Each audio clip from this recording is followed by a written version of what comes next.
Welcome to Dracena Wines Podcast. Our wines plus your moments equals great memories. I'm your host, Lori, and this is a podcast about all things wine. Hey everyone, thanks for listening in. Welcome to October. Not only is today a new podcast drop day, it is our release day.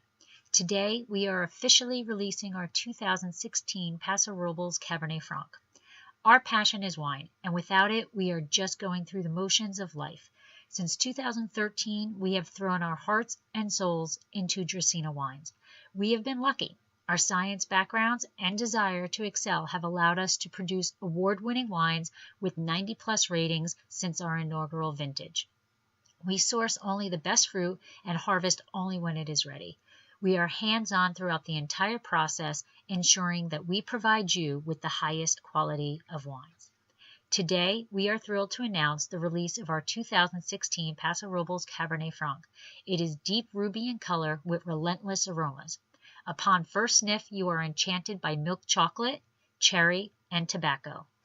Return to be allured by hints of vanilla and white pepper. On the palate, your senses are awakened to black cherry, tobacco, leather, and cedar held impeccably together by ripe tannins. And if you place your order today, Monday, October 1st, release day, you will receive these special bonuses. Get $5 towards a future purchase with any release day order. Get $15 towards a future purchase with a 3-bottle order. And get $40 towards a future purchase with a 6-plus bottle order. And as always, you will get shipping inclusive on any case order. So head on over to dracenawines.com and place your order. Then come on back and listen to the podcast. Today, we are discussing the concept of drinking wine now or storing it for later. How many people purchase their wine to drink wine within a week versus those who purchase their wine to drink years from now? Sláinte.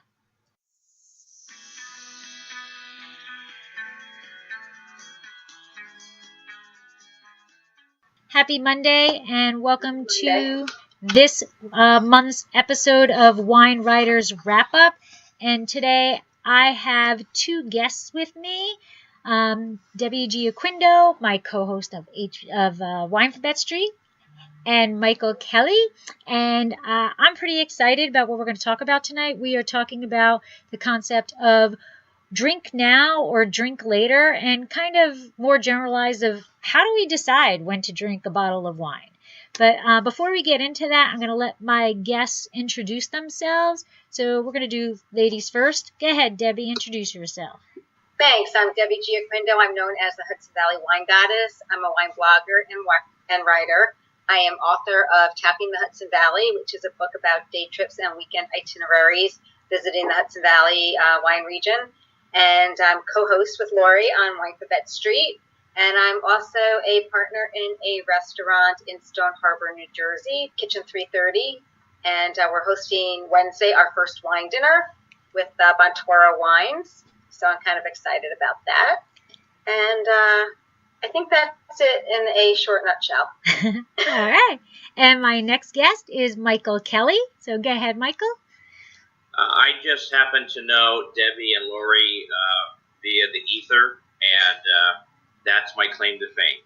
And I do some writing, and for my own website, a judge on some competition in the Sierra foothills in California, and do all kinds of oddball writing and things of that sort.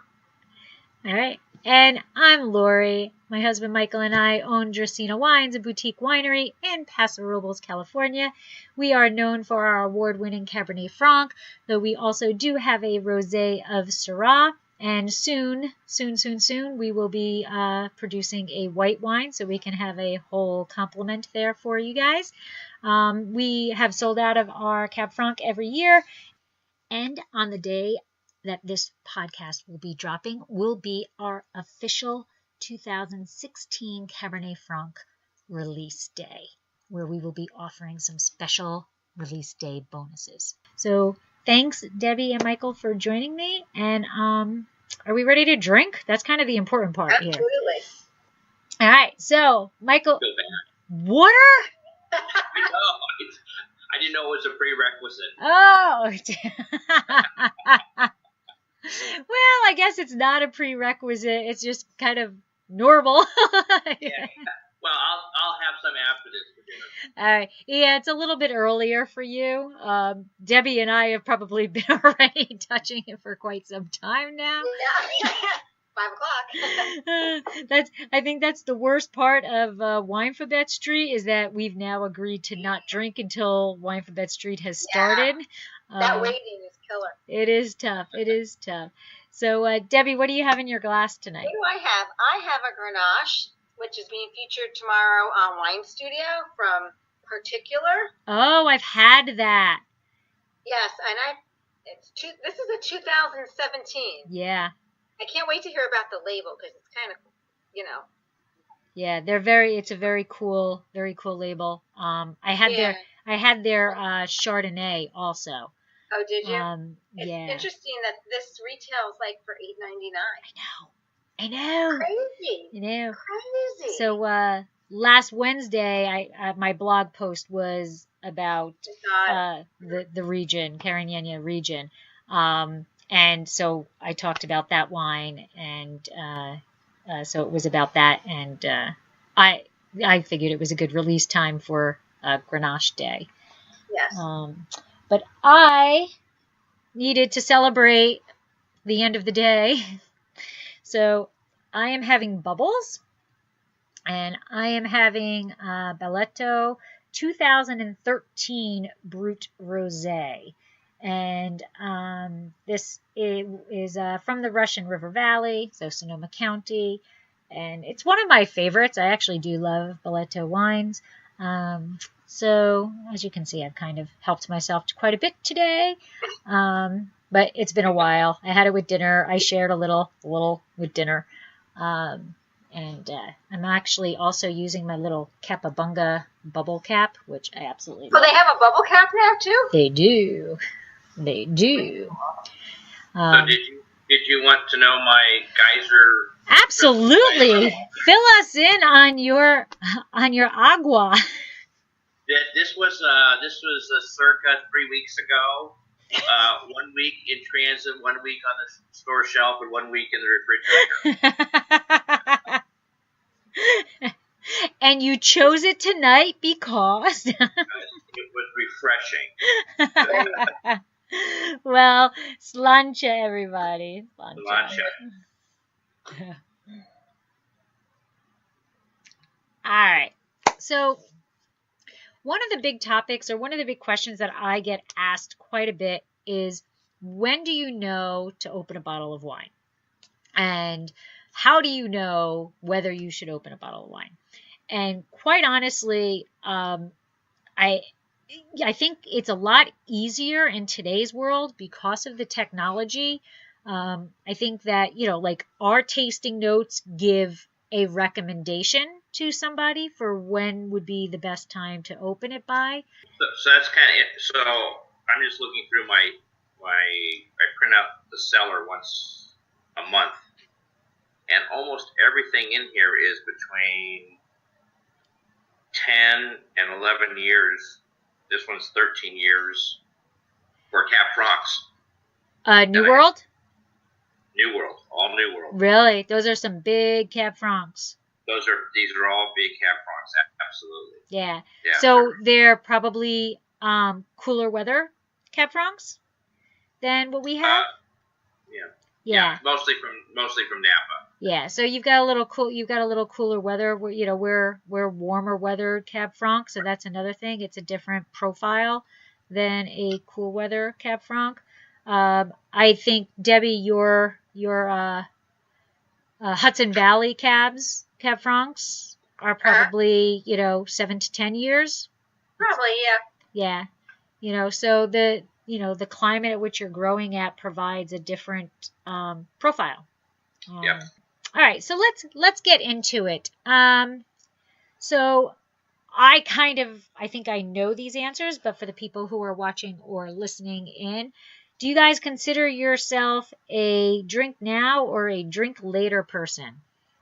I think for me, it depends on the wine. Okay. More whites, drink now. Mm-hmm. Reds, I tend to cellar. Really? You know? Yeah. I mean, some of them I drink, but if you look at my wine cellars, mm-hmm. It's probably 97% red. Okay. And what's your average year in there? That's your You know, my it goes back as far as 99. Oh. Ew. I have a 99. Is it 99? I think I have a 99 Opus 1 in there. Oh, that's Opus 1. Oh. Okay, that's the outlier. I have, but here's, well, I'll let Michael go because then I have a question. Okay. So, before we moved, we just recently moved up here to the foothills in Sierras. We probably only had 5% Chardonnays and Roussins, etc. So, of the whole cellar. So, everything else was heavy reds, really heavy reds. And everything is set up to store 8 to 10 years. Mm-hmm. And then we moved up here where the temperature during the summer, we had 41 days of 100 degrees. And that we started buying more and more whites, both Sauv Blancs and Chardonnays. And we now have up to almost 30% of the cellar is to drink. Well, excuse me, 25% of that is drink Chardonnays, and 5% are still the Peter Michaels, the longer okay. ageable 10, 15-year Chardonnays. Okay. All right. See, Mike and I are very much drink now people. It may just be my bit of personality that I'm a little too hyper for anything on the face of this earth. But I would say, other than Cayuse, because we have Cayuse out the wazoo, and I think we've had them for 10, 13 years now. So we still have some vintages, from the start. I would say our reds are, so you figure people are releasing the 16 now, so go 15. I'm going to say our probably 2009 is probably where we're at for oldest, but the majority are probably younger than that are in our cellar. We tend to drink within 3 to 5 years. Yeah. And a lot of the recommendations from the wines that I'm buying are you can go up to 20, 25 years.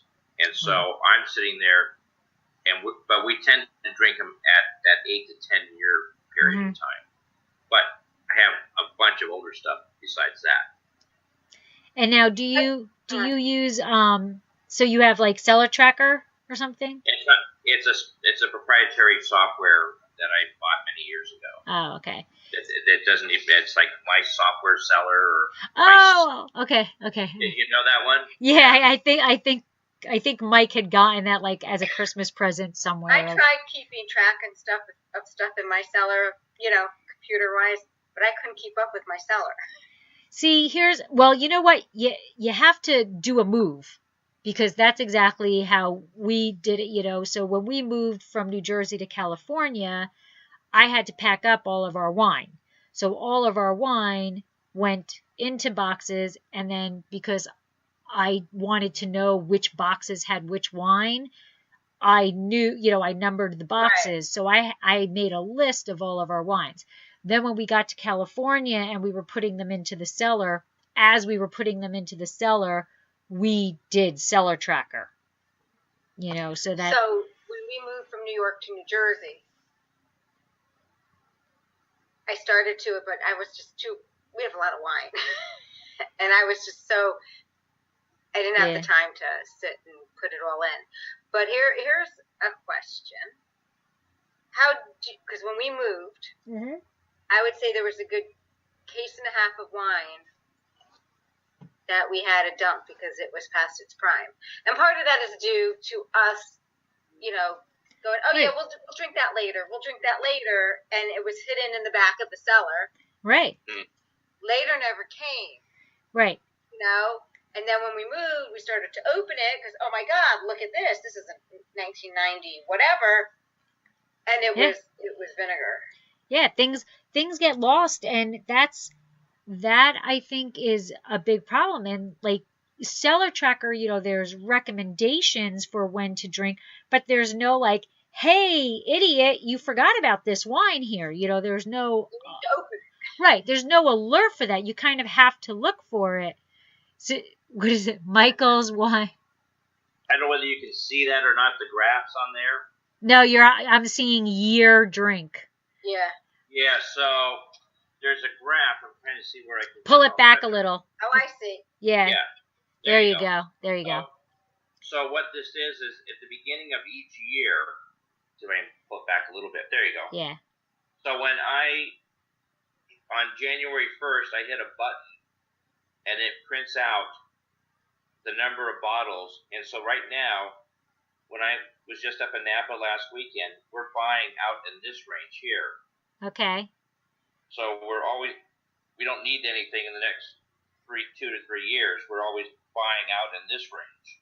Mm-hmm. And then on the first of the year, it breaks it out into what am I actually going to drink in that year by varietal. Wow. Now that's not part of the software. That's just stuff I do. That's you. Yeah. See, I think that we, Mike and I, forget things are in there. Like we do too. I was looking through, when I was there the last time, and we're like, oh, let's have a Chardonnay, because whatever we were making for dinner, I was like, we'll have a Chardonnay. And then so I went into Cellar Tracker and I started typing in Chardonnay, and there was one from like 2013, and we're like, oh, like, where did that come from? So like we forget things are in there, and that can pose a problem. Even our much adored Cayuse, we've drank some Cayuse that has been past its prime, and you're like, damn, I've got like 4 more bottles of this, and it's past its prime already. So I don't know if there's an answer. I don't know if there's an answer for it. I think that people tend to either be drink now people, or we're going to buy wine that is for the future type wine. And Michael, I think that's more you. I think. I will say one of the things that I learned from when I moved down here 5 years ago is that we pull something out where before we would say, oh no, let's keep that in there. That's got a couple more years. We'll open it and drink that. Okay. Yeah, so when the winemaker's notes will come, when I go up and taste something like this weekend, and it will be good for 25 years. Well, I don't know if I'm going to have 25 years, so I'm looking at the 8 to 10 rate to drinking my wine. So then what I'll do is let's say I buy a wine and they say it's 7 years. I mean, it's an oddball wine. And they say 7 years, good for 7 to 8 years. I'll guard band it by 2 years, and that's when I put it in. And then every bottle has 26 entries, and then I put that and I guard band it by 2 years, where I bring out at least one bottle to taste. Okay. And then make a judgment at that point whether to let it go over the 7 or 8 years or bring it all in right now. And again, with being on software, you can change it and then just reprint it out the next month, and it all pops up again. I don't know. I think I think there's different personalities of how you want to drink wine. Now, since I've been to Bordeaux, I have gained a different appreciation, and I have now, I drank a 1949 wine, I'm like, and it was mind-blowing how incredible that wine is. So I think I have started to look to purchase wines that can last, that can wait. I still don't know if I would be able to wait that long to drink a wine. But I don't know. I think that I don't think we have the personalities to have a wine that we can wait that long for. Yeah. So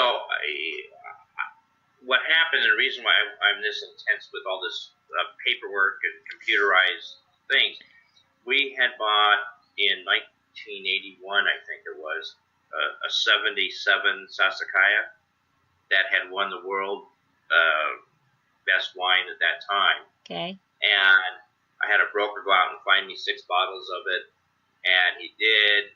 And I kept one for a special occasion, opened it up, and it had gone bad.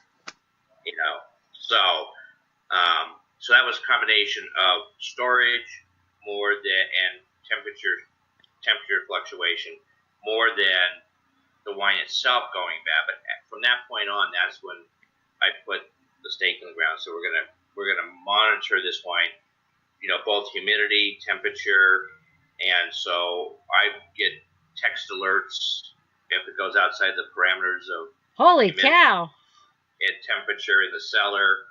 Even when I was overseas in Europe last couple of weeks ago, I was getting my text and emails what was going on with the cellar. Wow. So I monitor all that stuff just to make sure nothing goes awry. Wow. I don't know. I don't know if I could do that. But that's incredible. And the other thing is so now what's your average? You guys go to a winery, you decide you're going to buy a wine. How many bottles do you typically buy of that same wine? Again, it depends on, when I was working, we go in and buy a case without even thinking about it per se. Today, I'm probably doing the 3 to 6 bottles and then spreading those out. So then I spread those out over, they say they're good for 10 to 12 years. So I'll taste one in 5 years, for example. Then if that's good, I have it set for 7 years, another one for 7 years. Just kind of go like that. And then, and then if it starting to get a little copper edging on it, then I'll pull them in, that type of thing. Okay. Debbie? Well, it depends. If I'm on a wine trip, like me and my husband going to Napa, probably we'll buy 2 or 3. Right. And do the same. Yeah. So that's at least 2 bottles. And I tell people, when they go wine tasting, is to, buy at least 2 bottles of what you like, go home, open it, and then open another one later on. Yeah, and that's the other thing that has changed is, we used to just buy single soldiers, buy one. And as we got older and as we appreciated wine more and as we realized, we tend to buy, 2 or 3 of the bottles, and that's what we put in. And then we look at the cellar checker. Oh, well, we had this 2 years ago, and we said to drink it by this time. But we still can forget about it in the cellar. There's still, I don't have an alert that tells me, hey, we need to develop that app. Somebody needs to develop that app of, each wine sending you a little alert that says, you should be drinking this now. Right.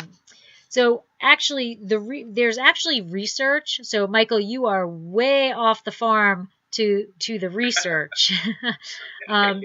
According to research, as much as 90% of the wine bought in the United States is drunk within 24 hours. So that means there's a lot of people going to the liquor store to buy a bottle to drink that night. They're not stocking up, whether it's they don't have room for it. Well, I think that might have a lot to do with it also. I don't know how many people actually have, you think of people who live in, New York City or something. There's, you've got 800 square feet. What do you do? What do you do? You're not really, you're not really having space to save a bottle of wine. So 90% within 24 hours. Michael, is that like nails on a board for you? Yeah, no, I've heard those numbers before. In fact, I even heard 95% by a speaker one time. So well, 90. I'll finish the second part of it is 95% within a week. That's what I heard. There you go. That's exactly what I heard. 95% within a week. Yeah, and it's really funny. We have in this community that we live in here, we have a wine society, and we were on the board. And somebody was here, and they said, well, they were going to host the event next time. They go, oh, well, we have to go get the wine. We have to buy some wine if we're going to host this. And it's like, you have to buy wine? You know, it was just like boring. No, well, but these are people on the board for the wine society, so I thought it was kind of funny. Whereas most people have at least some stash of wine in their house. They were going, well, when we hosted because we rotate where we host these board meetings, not the big meetings, but just the board meetings. And they're going, well, yeah, we're going to have to go ahead and, when we host a Wrapup, and get some wine. We're thinking, that just didn't compute. Yeah. And so we actually, my wife and I both asked the question, what do you mean you have to go get some wine? And they go, well, we have to, if we're hosting, we only have maybe a bottle in the house.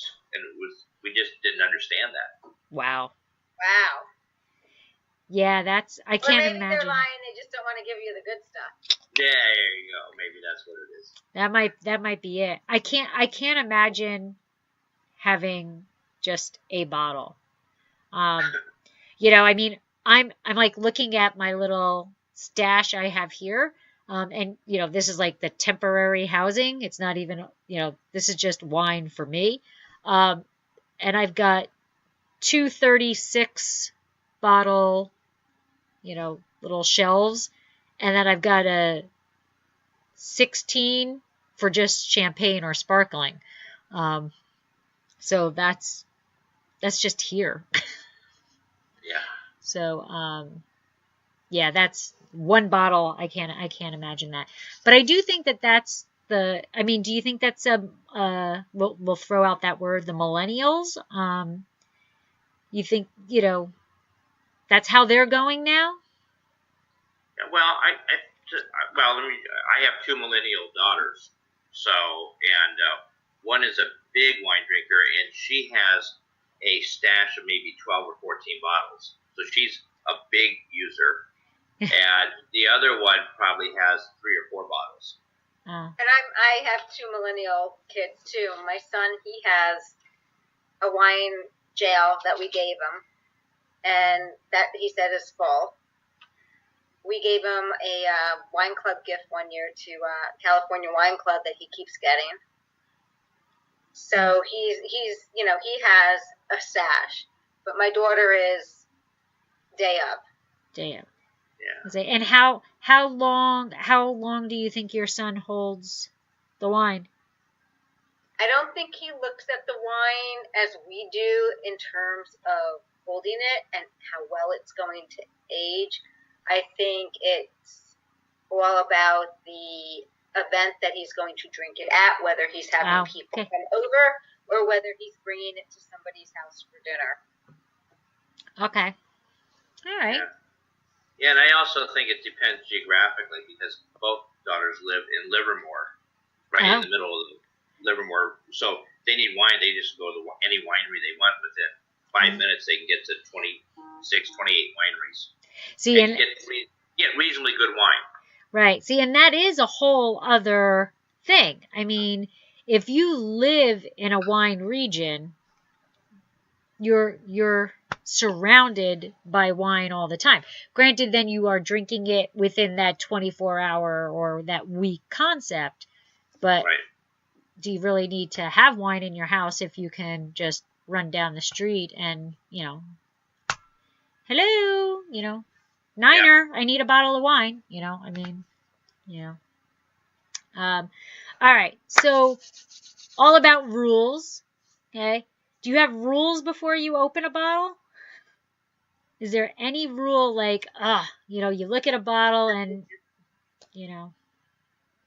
I think for me, it's not more of a rule, it's more of a mood. Okay. So, pull something out, and it's like, should we drink this now? Is it within the date? Yes, but do I really want that? No, I don't want something that's bold. I want something lesser. Sometimes, so. And if it's the last one, if we have more than one, it's like, do we really want to do that? Right.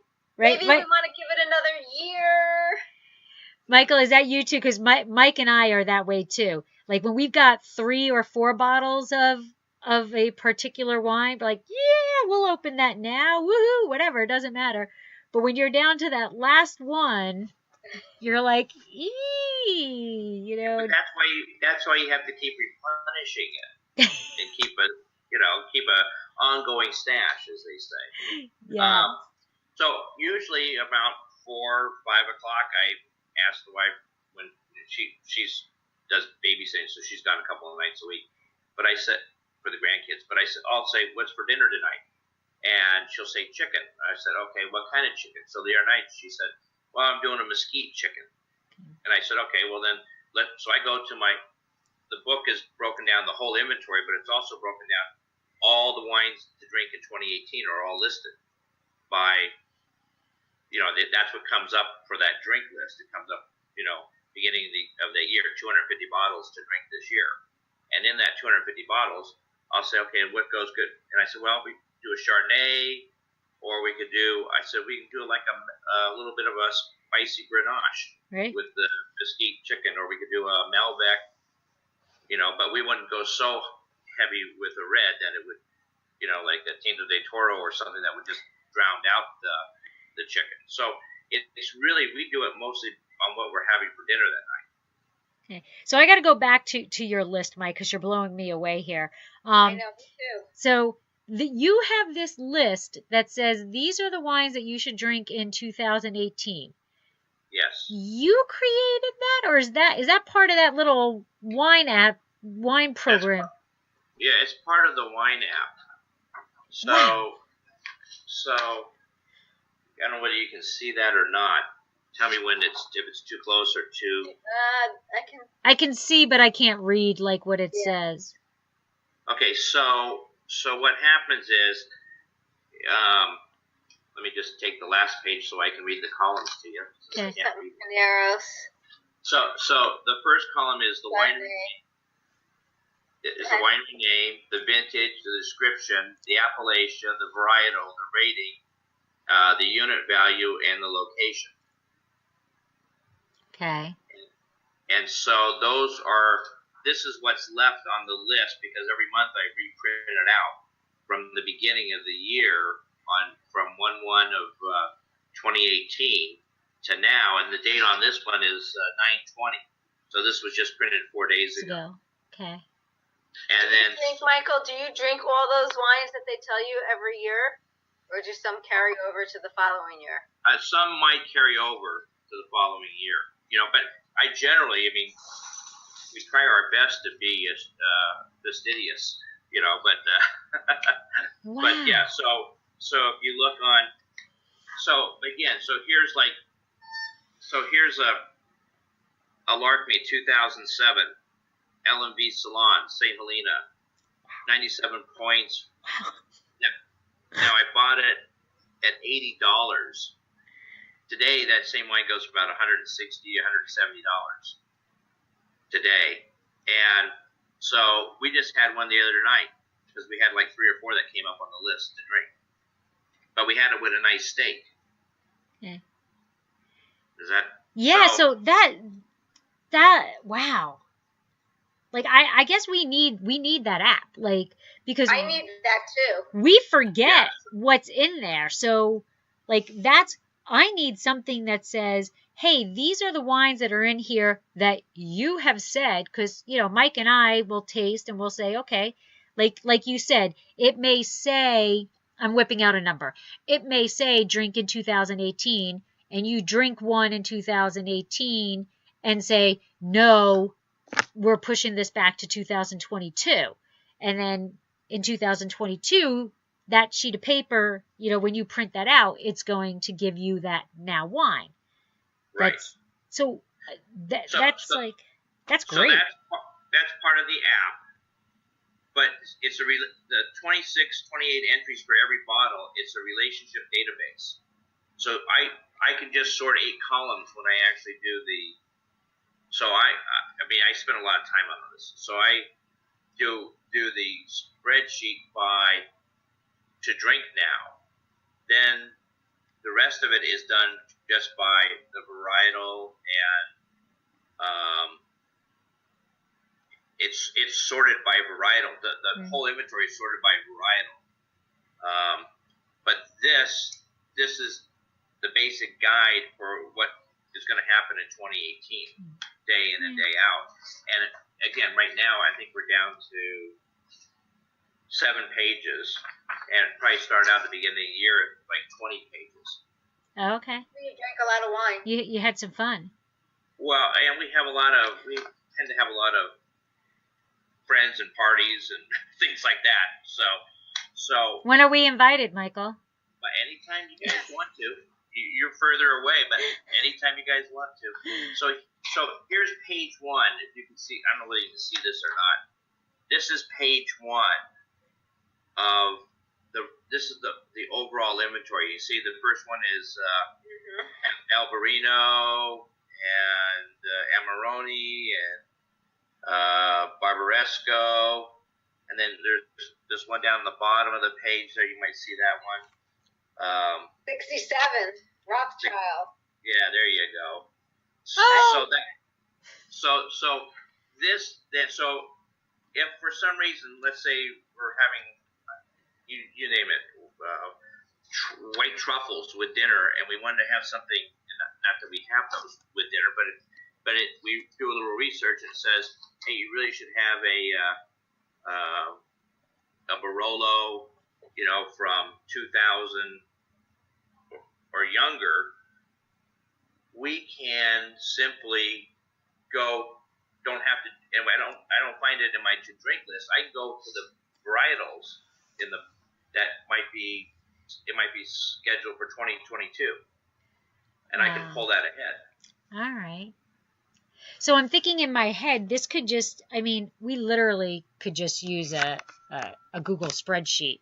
It's just a matter of putting it into the spreadsheet, because then I can sort by whatever column is drink by.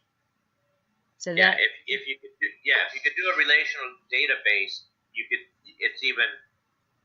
even do a little bit more with it. That's all. All right. I might see my next summer focus while I'm out in California. Back out there. All right.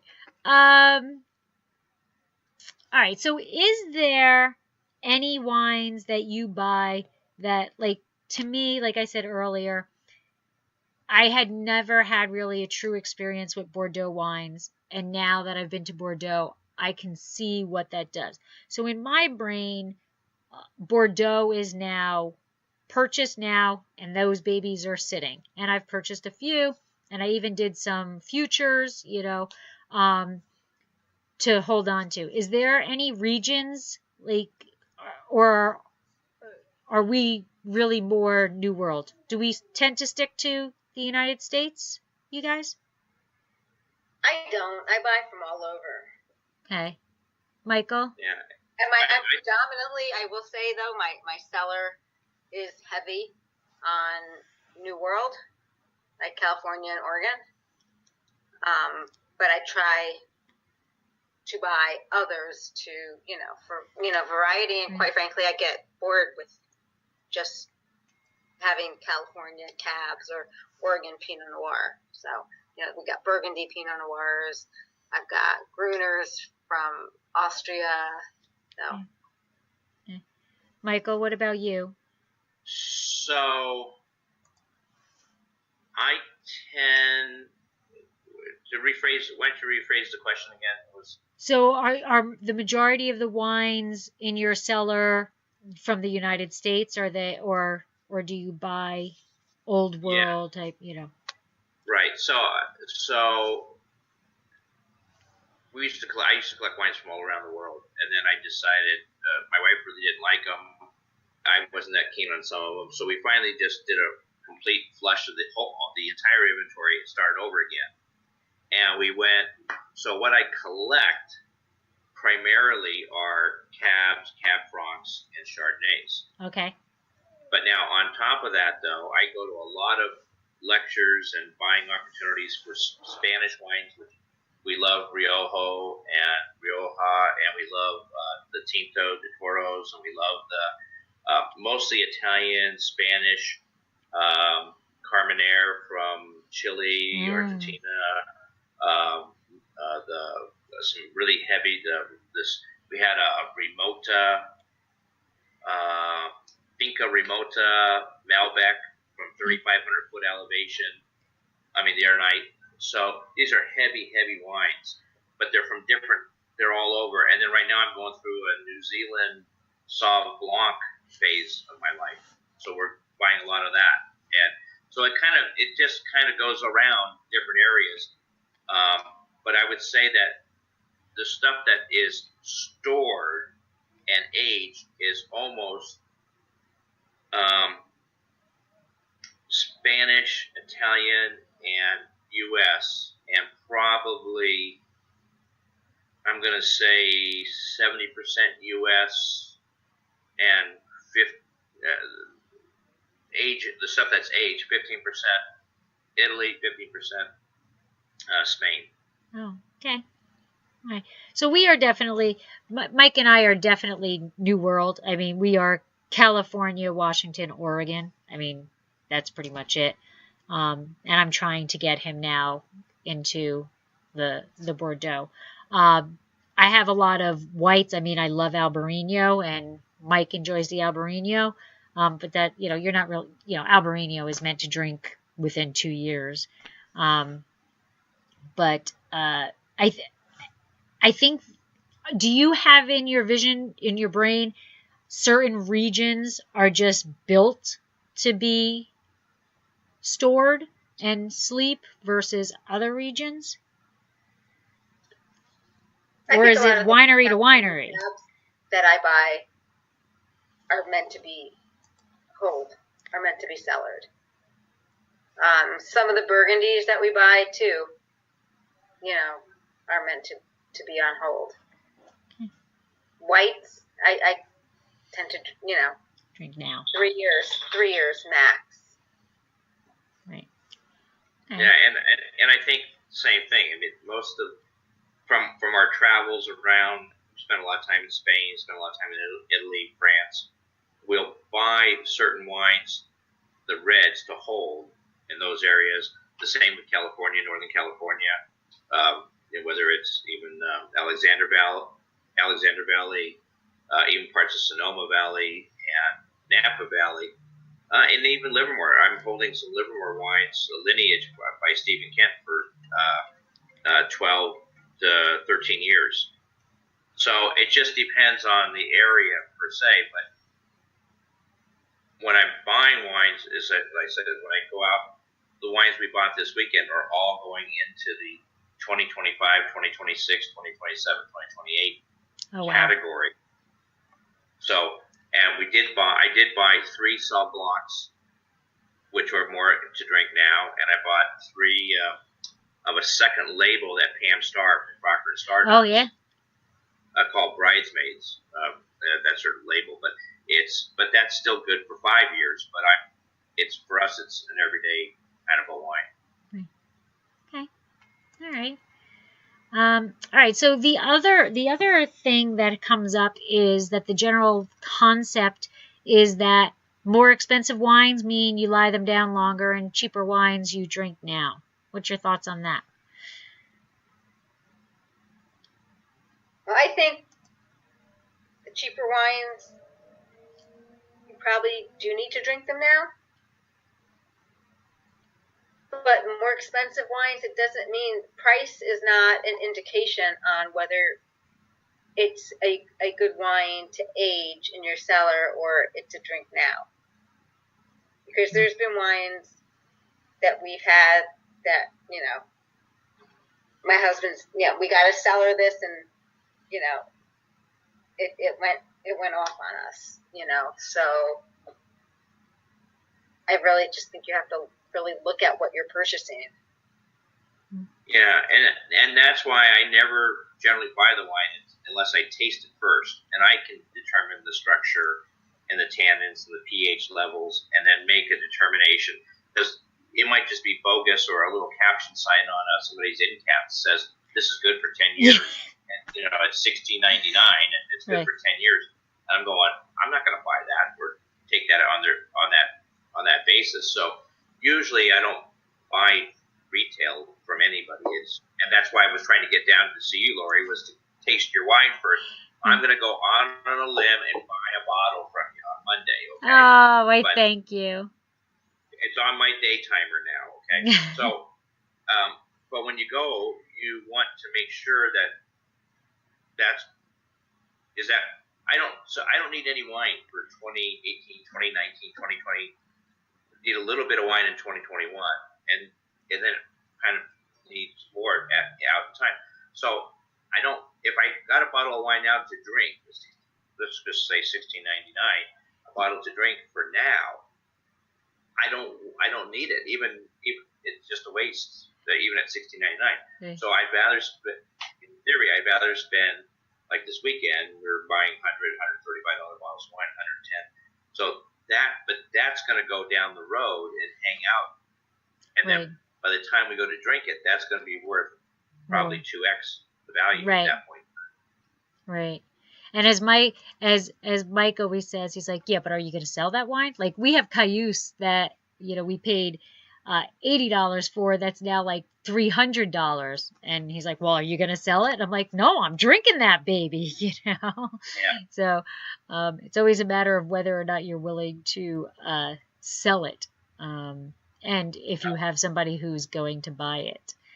I've never sold a bottle of wine. No, neither. Well, we've sold Dresita wines, but we've never sold from our cellar. We've never sold from our cellar. So we are at 5 minutes left. So just want to know if there anything else you guys have to comment about your thoughts, final thoughts on drink now or drink later. Anything you want to mention? I think don't wait for that special occasion. Drink it when you want to drink it. Mm-hmm. Because sometimes that special occasion does not come, and you're saving it, and there's that bell-shaped curve, and it might be over the top. So just enjoy it. All right. And I'll go that I don't worry so much about the bell-shaped curve because of all the pre-work that's done on the wine. So I don't have a bottle that goes bad for the last 10 years or 12 years. But I read a great article by a good friend of mine up in Napa, and he was saying, don't be a collector to be a collector, be a collector to enjoy. Absolutely. So at some point, it's you don't know what tomorrow brings. So while I put wine out there, and I'm drinking wine that I put out 10 years ago now, if the mood hits me and I don't know what happens, the dog actually comes when I call it or something, I'll open a nice bottle of wine, I mean that's kind of a, you got to be a little bit, well, everything is all very anal relative to my wine keeping. At some point, you got to be spontaneous at the same time. Right. Yeah. Right. And I think that's where the open that bottle night, that concept has come from. Is you have that bottle that you're waiting to drink, and maybe sometimes that wait never comes, and then you've missed out on it. So I agree, you've got to open that bottle when your dog comes, when you call him, man. Celebrate big. Celebrate the moment. Celebrate the moment. Celebrate the moment. And that's why I'm drinking this, because the dog's not coming. All right. So as we end every episode of Wine Writers Wrap Up, I have a riddle for you guys. So are you ready? You got your thinking caps on? I'm ready. Okay. So, I am a protector. I sit on a bridge. One person can see through me. Others wonder what I hide. What am I?